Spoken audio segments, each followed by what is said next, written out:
હર હર મહાદેવ। આપણી ચેનલ કલાપી નગરી લાઠીમાં તમારું હાર્દિક સ્વાગત છે। જો તમે ચેનલ પર નવા હોય તો ચેનલને સબસ્ક્રાઇબ કરી દેજો અને બેલ આઇકન પ્રેસ કરવાનું ભૂલતા નહીં, જેથી નવા વિડીયોનું નોટિફિકેશન તમને મળતું રહે। આજે શીતળા સાતમ। આપણા હિન્દુ ધર્મમાં શીતળા સાતમનું અનેરું મહત્વ રહેલું છે, તો ચાલો જાણી લઈએ વ્રત કરવાની વિધિ અને વાર્તા। પવિત્ર શ્રાવણ માસની અંધારી સાતમ એટલે કે વદ સાતમના દિવસે સૌભાગ્યવતી સ્ત્રીઓ આ વ્રત કરે છે। સ્ત્રીએ સૂર્યોદય પહેલા સ્નાનાદિથી પરવાળવું, ઠંડા પાણીથી સ્નાન કરવું અને આખો દિવસ ઠંડુ ખાવું। આ દિવસે ચૂલો સળગાવવો નહીં। ચૂલો સળગાવનાર પર શીતળામાં કોપાયમાન થાય છે। ત્યારબાદ ઘીનો દીવો કરી શીતળા માતાની વાર્તા કહેવી અથવા તો સાંભળવી। આ વ્રત કરનાર સ્ત્રી પરમ સૌભાગ્યને પામે છે। ધન ધાન્ય અને સંતાન સમૃદ્ધિની પ્રાપ્તિ થાય છે। તો ચાલો શરૂ કરીએ વાર્તા। ઈશ્વરનગર નામે એક ગામમાં એક ડોશી તેના 2 દીકરાની વહુઓ સાથે રહેતી હતી। મોટી વહુ જબરી, કજિયાખોર અને ઈર્ષાથી ભરેલી હતી। વાત વાતમાં વાકું પાડતી, જ્યારે નાની વહુ ઘણી ભલીભોળી અને પારકાના દુઃખે દુઃખી થનારી હતી। પવિત્ર શ્રાવણ માસ આવ્યો। રાંધણ છઠના દિવસે નાની વહુ રસોડે રાંધવા બેઠી અને રાત સુધી રાંધતી રહી। પછી ચૂલો ઠારવાનો વિચાર કરતી હતી, ત્યાં પારણે પોઢેલો એનો નાનો છોકરો રડવા લાગ્યો। તેથી 7 કામ પડતા મૂકી એની નાની વહુએ છોકરાને ખોળે લીધો। જરા આડા પડખે થઈ। દિવસ આખાનો થાક હોવાથી જરાક આંખ મળી ગઈ અને ચૂલો ઠારવાનો રહી ગયો। અડધી રાત પછી શીતળામાં ઘેર ઘેર ફરવા નીકળ્યા। ફરતા ફરતા નાની વહુના ઘેર આવ્યા અને ચૂલામાં આળોટવા લાગ્યા। ત્યાં તો શરીરે ઠંડક વળવાને બદલે કાળી લાઈ લાગી અને શીતળામાં દાજી ગયા। આથી માને ઘણો ક્રોધ આવ્યો। તરત જ નાની વહુને શ્રાપ દીધો, હે મૂર્ખ સ્ત્રી, જેમ મારું શરીર બળ્યું તેમ તારું પેટ બળજો। નાની વહુ સવારે ઉઠી ચૂલા તરફ નજર કરી તો ચૂલો સળગતો હતો અને પડખામાં સૂતેલો છોકરો બળીને ભડતું થઈ ગયો હતો। નાની વહુની આંખમાંથી શ્રાવણ ભાદરવો વરસવા લાગ્યા। એ જાણી ગઈ કે જરૂર પોતે શીતળામાના દોષમાં આવી છે। માતાએ શ્રાપ આપ્યો છે। એ રડતી રડતી સાસુ પાસે ગઈ, બધી વાત કરી। સાસુએ ગળગળા અવાજે આશ્વાસન આપતા કહ્યું, બહુ ધીરજ ધર, શીતળામા પાસે જઈને તારા છોકરાનું જીવન માગજે। મા તો દયાળુ છે, જરૂર તારા પર કૃપા કરશે। નાની વહુ સાસુના આશીર્વાદ લઈ છોકરાને સુડલામાં નાખી શીતળામાની શોધમાં નીકળી। વન વગડા વીનતી જાય ને શીતળામાનું રટણ કરતી જાય। રસ્તામાં 2 તલાવડી આવી। બંનેના પાણી ભળી ગયેલા, બંને છલોછલ હતા। કાંઠે પક્ષી બેઠેલા, પણ કોઈ પાણી પીવે નહીં। મનુષ્ય કે પશુ પંખી, પારેવા જેવા કોઈ આ 2 તલાવડીનું પાણી પીતું નહીં, કેમ કે એ પાણી પીવાથી મરણને શરણ થવાતું। નાની વહુને સુડલો લઈને જતી જોઈ તલાવડી બોલી, બાઈ રે બાઈ, ક્યાં ચાલી? નાની વહુએ શીતળામાના કોપની વાત કરી અને માની કૃપા મેળવવા જાઉં છું એમ કહ્યું। ત્યારે તલાવડી બોલી, બહેન, અમારું એક કામ કરજે। અમારા એવા તો શાપ આપ છે કે કોઈ અમારું પાણી પીએ તો મૃત્યુ પામે છે। માં મળે તો અમારા દુઃખનું નિવારણ પૂછજે। નાની વહુ હા પાડીને આગળ વધી। રસ્તામાં 2 લડતા આખલા મળ્યા। બંનેની ડોકીએ ઘંટીના પડ બાંધેલા। નાની વહુ જોઈને પૂછ્યું, વહુ તું ક્યાં ચાલી?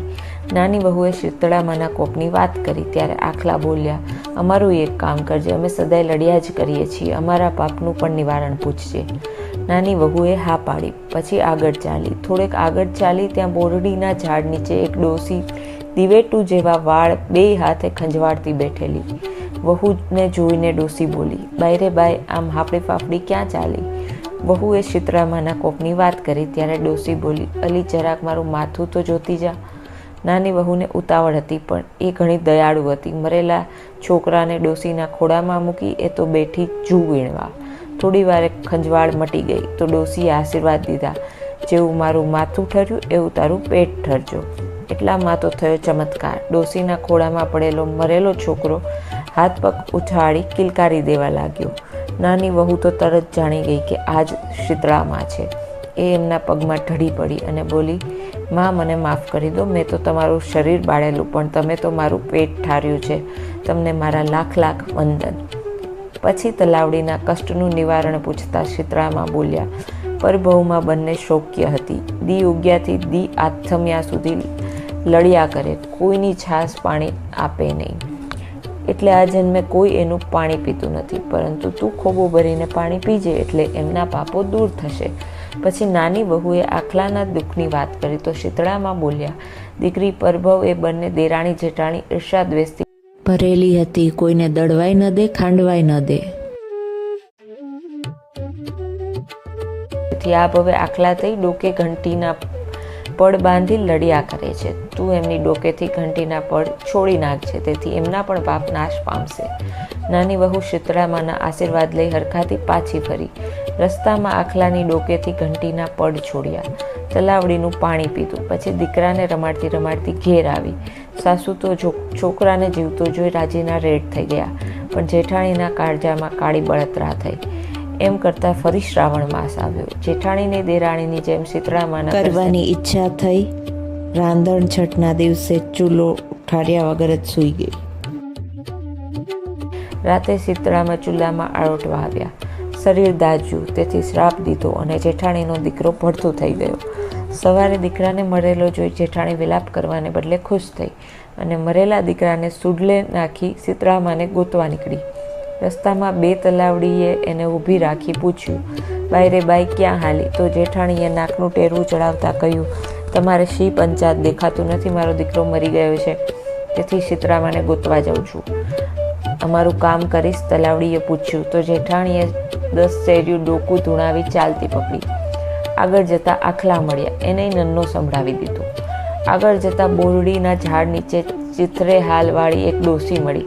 ડોસીએ માથું જોઈ દેવાનું કહ્યું તો જેઠાણી કાળજાળ થઈ જતા બોલી, એ ડોસલી, હું કંઈ તારા જેવી નવરી નથી તે તારું માથું જોવા બેસું. હું તો જાઉં છું શીતળામા પાસે. જેઠાણી તો છણકો કરીને હાલી નીકળી.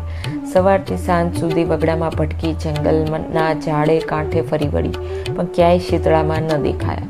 એટલે મરેલા છોકરાને લઈ છાટતી કૂટતી ઘેર પાછી આવી. હે શીતળામાં, જેવા દેરાણીને ફળ્યા એવા સૌને ફળજો. જય શીતળામાં. કમેન્ટ કરી તમારું નામ અને ગામ ખાસ જણાવજો અને આ વિડીયો શેર કરી પુણ્યના ભાગી બનો. હર હર મહાદેવ.